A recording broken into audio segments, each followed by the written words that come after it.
Fifaliana hatrany ry havana no eonantsika eto am-pandiniana ny tenin'Andriamanitra, indrindra moa tsy efeniko aminareo fa raha misy ato amin'ny soratra masina zay fampianarana lalina nefa tena mitondra fifaliana dia ny fandiniana ny bokin'ny Romana. Angamba nahatsikaritra zany ianao, raha nanaraka hatrany am-piandohany ianao de mahatsikaritra zany. Misy zavatra fahamarinana marina tena fototra mihitsy ato amin'ny soratra masina mikasika ny amin'ny fiainantsika sy ny fiainam-pamonjena. Ary ny epistily ho an'ny Romana indrindraindrindra dia tena nentin'ny Paoly nanazavana ny fototry ny finoana kristianina. Ka de mampirisika anao mba hiaraka mandinika izany hatrany sika, satria mino marina mihitsy aho fa tsy ho latsa-danja am'izay herim-panahy sy fahalalana atolotry ny tompo ahy eo am-panomanana izao sakafom-panahy izao no homen'Andriamanitra anao koa, satria mazava loatra fa ny tenin'Andriamanitra de fanahy sy fiainana antsika. Romana 9:1-10 no anjara sakafontsika anio. Ary alohan'ny andiniantsika izany dia mbola iara-mivavaka indray aloha sika. Andriamanitro, manoloana ny latabatra io indray izahay. Ahatsiarovanahy mandrakariva ilay teny hoe mamelatra latabatra io masoko ny lohan'ny fahavaloko ianao. Fantatray fa ny devoly fahavalonay dia mandehandeha tahaka ny liona mierona mitady zay arapany, ary miezaka mandrakariva izy hanadinona ianao. Efa misaotra anao zahay fa tsy mahasakana anao tsy hamelatra ny latabatra io natrehanay zany, azahoanay misakafo ara-panahaka de misy saotra Tompo. Ankehitriny ary, hamaky ny teninao zahay, ery sy ainao ny fanahinay zany, mitenena Tompo ao, fa miaino ny mpanomponao.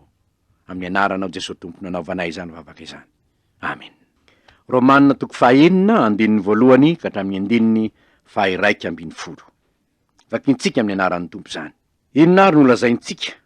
Mbola hitoetra amin'ny ota ihany va isika eto ambon'ny fahasoavana? Sanatria zany. Ataotsika izay efa maty ny amin'ny ota ahoana no velona amin'ny ihany? Tsy fantatrareo va? Fa na iza isika no efa natao batisa ho amin'ny Kristy Jesosy, dia natao batisa ho amin'ny fahafatesany. Koa, niarana levona tamin'ny batisa ho amin'ny fahafatesana isika, mba ho tahaka ny nananganana ny Kristy tamin'ny maty, tamin'ny voninahitry ny ray, no andehanantsika kosa amin'ny fiaina mbaovao. Fa raha nampiraisina tamin'ny endriky ny fahafatesana sika, de ho tahaka izany koa amin'ny fitsanganany. Fa fantatsika fa ny toetsika taloha de niaraka nomboana taminy hanimbana ny tenan'ny ota, mba tsy hanompoatsika ny ota intsony, fa izay efa maty dia afaka amin'ny ota. Ary raha niara-maty tamin'ny Kristy isika, dia mino fa hiara-belona aminy koa isika. Ary fantatsika fa rehefa nitsangana tamin'ny maty Kristy, de tsy maty intsony izy, tsy manan-kery amin'ny intsony ny fahafatesana, fa ny amin'ny hahafatesany dia maty ny amin'ny ota indray mandeha izy, fa amin'ny hahavelomany kosa dia velona ho an'Andriamanitra izy. Ary aoka ho tahaka izany koa ianareo, ka ny tenanareo dia ataovy ho efa maty ny amin'ny ota, fa velona ho an'Andriamanitra ao amin'ny Kristy Jesosy. Ray masino manamasinana eo amin'ny fahamarinana, fa ny teninao ny fahamarinana.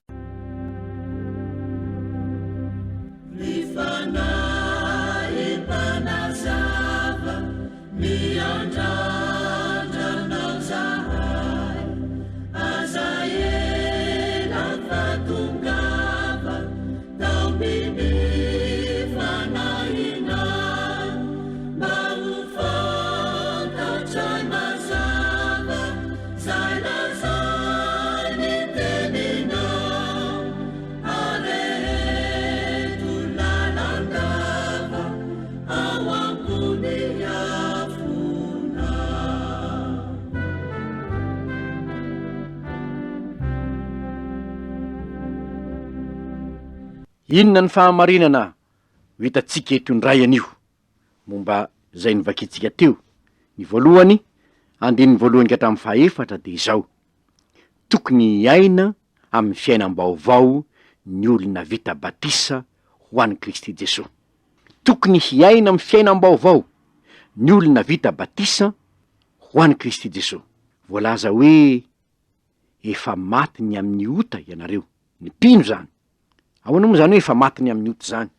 Raha misy moa olona teo aloha izy ny zavatra tena tiany bonbon, merimena bonbon mihitsy izy, maty anefa le olona, apetao am-bavany ange ny bonbon tsy mandray ninninina izy, tsy mihetsika, tsy taitrany am'zany tsony izy, efa matiny amin'ny bonbon izy.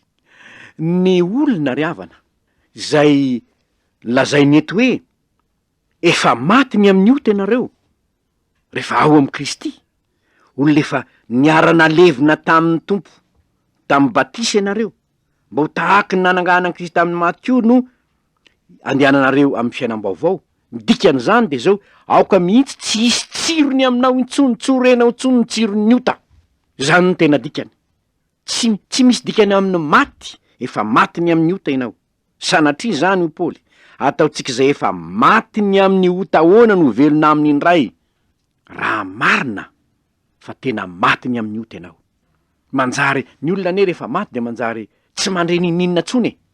Ka raha tonga eo aminao ny ota, raha tonga eo aminao ny Satana mitady hakafanahy hampanota anao, de tsotra ihany, efa matiny am'zany aho, efa matiny am'zany aho, tsy mandreny am'zany tsony ary Satana fa mandany anao fa tsy ilaiko tsony zany, tsy raharahako tsony zany. Ny anankiray zay nilazana hoe niara-nilevina tamin'ny tompo, mba fantatsika moa lay nofon'ny tompo nalevina, niara-nalevina tamin'ny batisa isika hoy izy. Mba tiako kely nitarika ansainao hijery ny nofon'ny tompo nalevina tao am-pasana. Nofo rotodrotika, nofo efa potika sy mangamanga, ny kapoka, ny satrotsilo, ny karavasy, etsetra etsetra.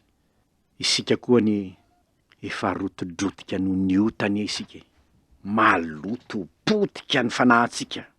Zao anefa rehefa ianao no nanaiky an'i Kristy de niara-natsangana tamin'i Kristy, zany hoe rehefa nitsangana tamin'ny maty Kristy, nanao ahoana kay le nofony? Ny zavatra hany hita teny aminy de ny olatry ny fantsika, ho famantarana io. Nasehony tamin'ny Tomasy jereo, fa miteny am'satro tsilo hoe ny lany vosiny karazany, tsy teny tsony zany. Nahoana? Tonga nofo vaovao. Ary iny nofo vaovao iny de tandindo ny fiainam-baovao iainan'ny olona zay niara-natsangana tamin'i Kristy. Ary noho izany hoy izy, noho izany tokony iaina amin'ny fiainam-baovao ianao. Ny batisa, zany moa nolazaina eto hoe niara-nalevina tamin'ny batisa ianareo, de tandindona ny amin'ny hoe efa matiny amin'ny ota fa olom-baovao aho. Mampalahelo de ty. Io moa ny amin'ny batisa io tsy ampy ny fotoana iarahantsika mandinika azy, fa de io moa de manjary de hevitra be amin'ny olona, tsy maintsy asitrika anaty rano be ozy ny sasany, tsy maintsy atao tahaka an'izao ozy ny sasany.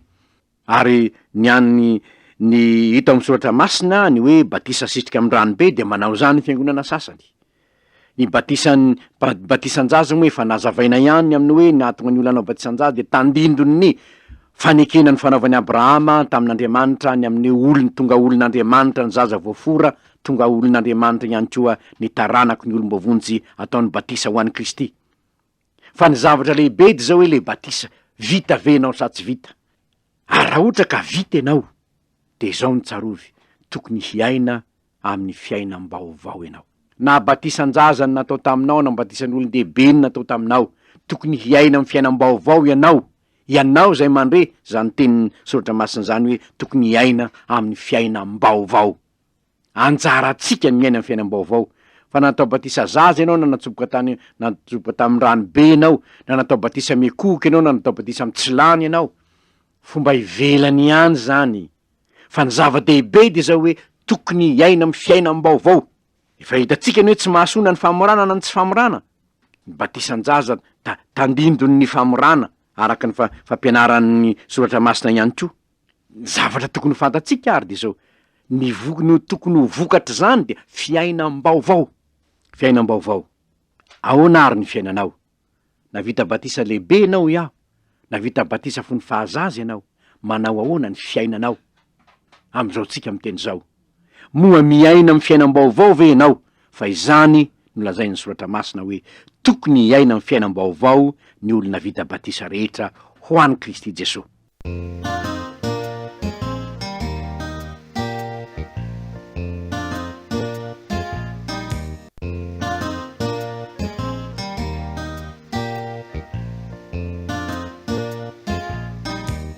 Ny fahamarinana faharoa de zao: tsy mpanompo ny ota intsony ny olona ao amin'ny Kristy. Tsy mpanompo ny ota intsony ny olona ao amin'ny Kristy. Ny andininy fahenina, fa fantatsika fa ny toetritsika taloha de niaraka nomboana taminy hanimbana ny tenan'ny ota mba tsy hanompoantsika ny ota intsony. Tsy mpanompo ny ota intsony ny olona ao amin'ny Kristy. Teo aloha ve nofo namidy ho andevon'ny ota izy, ary noho izany dia zay sitraky ny fon'ilay tompony no ataony, zao izy ny nofo de mandeha, zao izy ny nofo de mandeha. Ary zany zavatra zany no tena mahatsiravina am'ty nofo ity. Zany mahatsiravina am'ty nofo ity. Mampanompo mahatsiravina izy, ary ny manjary manandevo. Zaho i Paoly dia nofo namidy ho andevon'ny ota. Hanitra tsy zay sitrako no ataoko, fa ny sitrako no ataoko, tena andevon'ny ota isika. Saingy zao ny olona ao amin'ny Kristy, ny tafin'ny toetra vaovao, dia tsy andevon'ny ota intsony. Efa voaomby tamin'ny hazo fijaliana lay nofony, voaomby tamin'ny hazo fijaliana miaraka amin'ny Kristy aho i Paoly, ka tsy zaho intsony ny velona fa Kristy ny velona ato anatiko. Tsy maintsy mihevy tena hoe non, tsia lavitra ny ota fa tsy andevonao intsony ary fahotana. Mpijangajanga ianao taloha, tsy andevonao intsony ary fijangajangana. Mpangalatra ianao taloha, tsy andevonao intsony ary ry halatra. Tia teny ianao taloha ka nanjary nanao zay sitraky ny fonao na de nanimba ny hafa azy zany, tsy andevon'ny fitiavatena intsony aho. Voaombo miaraka amin'ny Kristy tamin'ny hazo fijaliana aho. Tsy zaho intsony ny velona, fa Kristy ny velona ato anatiko. Fony aho araky ny nofo. Inona kay no zavatra misy ho Paoly? Rehefa andevon'ny nofo ny olona, andevon'ny ota, de zao avy ny zavatra mitranga: miariary ny asan'ny nofo. Zany hoe miariary ny ota entin'ny nofo hampanompoana ny olona. Reto avy no tompoin'ny olona ao amin'ny nofony: jangajangana, fahalitoana, fijejojejoana, fanompoatsampy, fanaovana ody ratsy, fandrafiana, fifandirana, ady lahy, fiafinafonana, fifampiandaniana, fisarahana, fitokoana, fialonana, fahamamoana, filalaovan-dratsy, ary ny toy izany, zay lazaiko aminareo io Paoly. Fa izay rehetra manao zany de tsy andovan'ny fanjakan'Andriamanitra. Ireo rehetr'ireo tsy hitatsika eo amin'ny fiainana andavanandro ve reo? Fijangajangana zany moa de tsy lazaina intsony, tsy lazaina intsony, fa de efa fiainany zany efa fiainany zany. Ary indrisy raha zazavavy na zazalahy hoe 19 taona ianao, 20 taona ka hoe tsy mbola nanana firaisan'ny lahy sy ny vavy zany, de veriny olona fa adala. Ny fahalitoana, fijejojejoana, fanompoatsampy, ody ratsy, fandrafiny, korontany eran-tany, vokatry ninona, andevon'ny ota ny olona. Saingy zao, rehefa tonga olona ao amin'ny Kristy kosa izy, tonga olom-baovao izy, manjary tarihiny fanahin'Andriamanitra, de manao ahoana ny fiainany? Vokatry ny fanahy ao anatiny: fitiavana, fifaliana, fiadanana, faharipo, fahamram-panahy, fanaova-tsoa, fahamarinana, fahalemem-panahy, fahononam-po. Tsy misy lalàna nanohitry zany, fa izay an'i Kristy Jesosy marina de fa nanombo ny nofony mba amin'ny faniriany sy ny filany tamin'ny hazo fijaliana. Efa voaomby tamin'ny hazo fijaliana niaraka tamin'i Kristy reo fandrafiana, fialonana, ody ratsy, fiafinafonana, fisarahana reo, tsy atao pokontsony reo, tsy iainako intsony reo, fa na iza mamafy ady amiko. Rehefa Kristy no miaina aminao, de hoy ny tompo hoe mivavaha an'izay manenjika anareo. Hafa ne zany, satria ny vokatry ny fanahy ao aminy fitiavana. Zany vokatry ny fanahy ao aminy fitiavana, fahamoram-panahy, fanaovan-tsoa, fahamarinana. Zany vokatry ny fanahy ao anatiny. Ry havana, eto ary de mametraka fanontaniana hoe marina ve ary? Marina amiko ve ny hoe efa voaomby tamin'i Kristy, niaraka tamin'i Kristy tamin'ny hazo fijaliana? Moa marina amiko ve zany? Fa tsy mpanompo ny ota intsony ny olona efa ao amin'i Kristy, fa velona manana toe-panahy araka an'Andriamanitra izy. Ary indrindra hitantsika manomboka eo amin'ny andininy faharaiky ambin'ny folo zay entina mamarana ny vaky tenitsika androany de ny hoe velona ho an'Andriamanitra ao amin'i Kristy izy. Hoy izy hoe ny tenanareo de ataovy efa matiny amin'ny ota fa velona ho an'Andriamanitra ao amin'i Kristy Jesosy. Velona ho an'Andriamanitra, ahoana moa zany? Tahaky ny nanompoana ny ota teo aloha no anompoana kosa an'Andriamanitra amin'ny ho avy. Matiny amin'ny ota, tsy ananany ny ota fahefana intsony, tsy andevozin'ny ota intsony, ary natonga aza ny ota dia tahaky ny efa matiny am'izany ny tenako, ka tsy ekeko intsony ny hoe iny ny ota ka de ndeha hetsika indray, araky ny efa nilazaiko teo aloha hoe na de ty bonbon aza le maty, na ataonao eo amin'ny molony azy iny bonbon iny, tsy hohaniny intsony iny e, tsy mihinana n'intsony izy. Ary zany olona atao hoe matiny amin'ny ota, ataovy efa matiny amin'ny ota ny tenanareo. Tsy mahataitra intsony ny antsonao ry fahotana, tsy mahataitra intsony ny antsonao Satana o. Tambola velona tamin'ny ota no miaino ny feon'ny Satana, fa rehefa matiny amin'ny ota aho manampitsofina, tsy ekeko intsony ny tenin'ny Satana. Ary anjarany tsirairay avy ny hoe ataovy ho efa matiny amin'ny ota, zany hoe misy sitraponao zany, misy safidinao zany, misy ezaka ataonao zany, fa tsy hoe de tahaky ny maty io aka de tsy mandre tsony. Marina fa le maty de tsy mandre tsony, tsy mana-tsafidy tsony, fa isika de hoy izy hoe ataovy ho efa matiny amin'ny ota, evero tahaky ny maty ianao, raha ny fahotana tsy mikasika an'io tsony aho. Moa ve tsy fitenin'ny razantsika azany hoe sokendahy mitsako, afy nandoro ny lambako io, tsy azonao am'izany tsony aho, tsy azonao am'izany intsony aho, tsy antsony ny lalako, lalakafa ny misy azy ao. Raha tany bistrony na azahatra hafa izay any amin'ny tempolin'Andriamanitra ny toerana mamitra ankehitriny, efa matiny amin'ny ota. Fa inona kosa ozy? Velona ho an'Andriamanitra, velona ho an'Andriamanitra. Na inona ataonareo izy, de atao ho voninahitr'Andriamanitra zany rehetra zany. Ny olona velona ry havana de miaina, miasa, mieritreritra, manana tarigetra, manana tanjona, manana zavatra kendrena, manana zavatra atao. Zany no atao olona velona. Ary ny olona eto am'izao tontolo zao mandany vola be mianatra management, zany hoe mianatra fitantanan-draharaha. Nahoana? Satria manana tanjona kendrena, manana zavatra tiana ho tratra. Ianao izy, rehefa matiny amin'ny ota ianao, de ao ka nana zavatra ho tratrariny eo amin'ny fiainanao, iaina am'izany ianao. Inony zany? Ho voninahitr'Andriamanitra, ho an'Andriamanitra. Zao anefa ambaran'ny Paoly apôstôly, fa raha te hiaina ho an'Andriamanitra ianao, tsy ahavita zany ianao raha tsy ao amin'ny Kristy. Tsy afaka ho velona ho an'Andriamanitra ianao raha tsy olona ao amin'ny Kristy. Ary eto ry havana de zao tsara ihany no milaza amintsika rehetra fa misy fivavahana telo ngeza be miresaka an'Andriamanitra tokana, dia ny fivavahana silamo, ny fivavahana jiosy, ary ny fivavahana kristianina. Fa na ny fivavahana jiosy fotsiny am'izao, na ny fivavahana silamo de zao: miezaka ianao amin'ny herin'ny tenanao mba hanompo lay Andriamanitra iverinao hoe Andriamanitra, de mihevitra dia tsy manana hetahirana fa tsy ny herin'ny tenanao. Ianao ny miezaka, tsy maintsy manao an'izao, tsy maintsy manao an'izao, de manao an'izao, de manao an'izao a. Izany de fantatr'Andriamanitra fa tsy ho vitanao zany.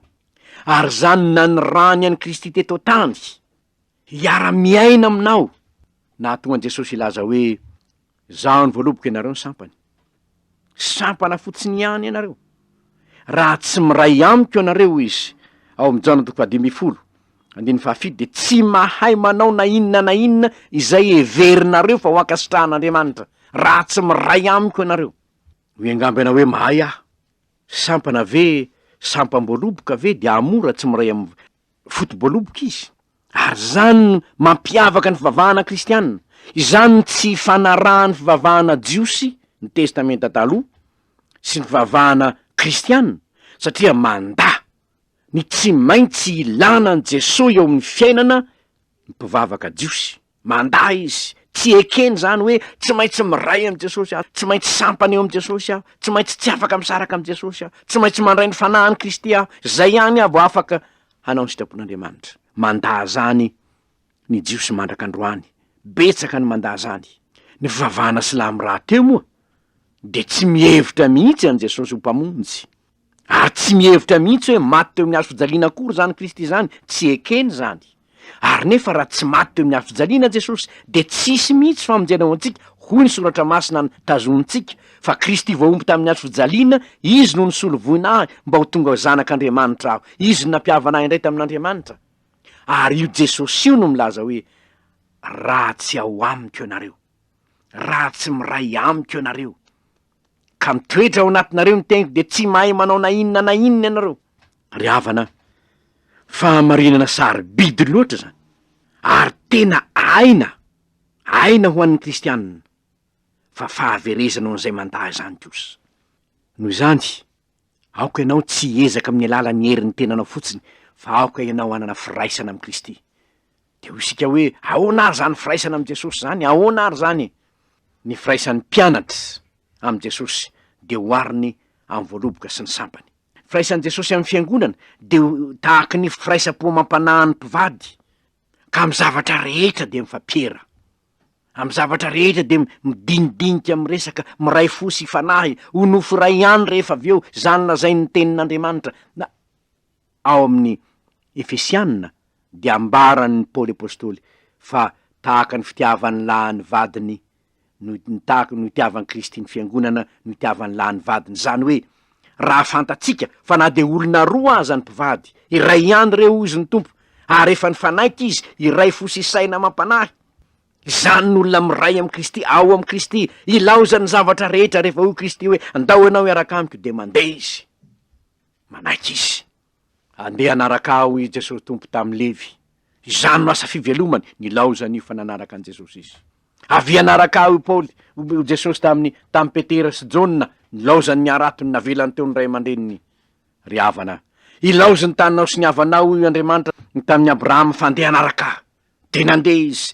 Ny olona zay miray am' Kristy de olona manaiky izay ataon'ny tompo aminy, de hoy ny tenitsika hoe nihiratsika hoe ninona hitranga Jesosy. Ry havana, ireo ndray ary ny fahamarinana vitsy nosotonitsika amin'ny tenin'Andriamanitra nyvakitsika androany.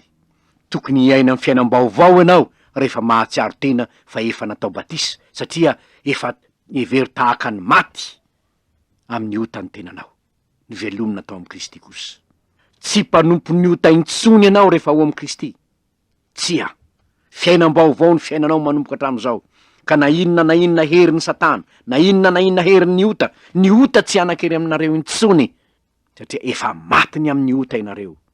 Tsarovy e, ny olona tia bonbon fo ny fahavelony, ho isika teo, tsy mihinana bonbon tsony izy rehefa maty. Raha niaina tamin'ny ota anao teo aloha, rehefa matiny amin'ny ota ianao, tsy velona hihinana ota intsony, tsia, fa miaina amin'ny fiainam-baovao ary velona ho an'Andriamanitra. Tokana ihany tarigetranao mba ho voninahitr'Andriamanitra, na inona ataonareo de atao ho voninahitr'Andriamanitra zany rehetra zany. Korintianina 1:1-7. Ary ny farany, tsy vitanao ny hiaina ho an'Andriamanitra raha tsy manana firaisana am' Kristy ianao. Enganie, tsy saraka amin'ny tompo ianao, fa hiaina miaraka aminy, mba ho voninahitr'Andriamanitra ny antony hahavelomanao. Hivavaka isika. Misaotra anao ndray zay raha eo no niteny mianao anay androany, manam-pofo aminay fa tena tianay ianao, ka na de nanandevo anay aza ny ota, efa novonoina Kristy, ary niara-maty tamin'izay mba hiara-maty, ny herin'ny ota ao aminay, mitsangana miaraka am' Kristy zahay. Tompo, misaotra anao no zany fahamarinana zany, ary ataovy mahana firaisana velona aminao zahay Jesosy Tompo, anana firaisana velona aminao zahay, mba hiainanay ho voninahitr'Andriamanitra. Amin'ny anaranao ry Kristy no anaovanay zany vavaka zany. Amen.